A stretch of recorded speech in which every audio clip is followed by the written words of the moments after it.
Yes, mambo vipi mdau na mwanafamilia, lakini nikukumbushe kwamba subscribe hapo uwe rafiki na mtu wa kwanza kupata kila ambacho kitatokea hapa.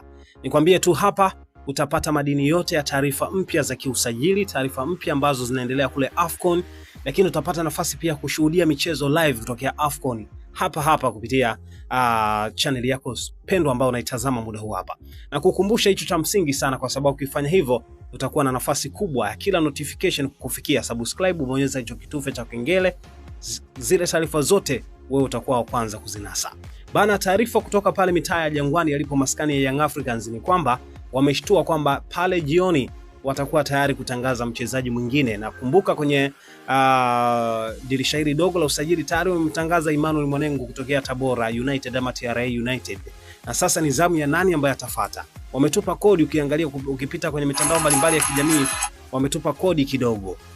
Yanga wametupa kodi, ukisoma vizuri kwenye mitandao mbalimbali ya kijamii ya kwao wamezungumza kwamba alikuja kama mgeni na sasa ni mwenyeji. Ukipewa nafasi ya kumchangia, ni nukuu kile ambacho Yanga wamekiandika kwenye ile kodi ambao wametupa, tuifumbue hapo, ambao muda so mrefu anatangaza. Wameandika kuwa alikuja kama mgeni na sasa ni mwenyeji. Ukipewa nafasi ya kumchagulia Kabila, fundi wetu mpya wa mpira, utamchagulia Kabila gani?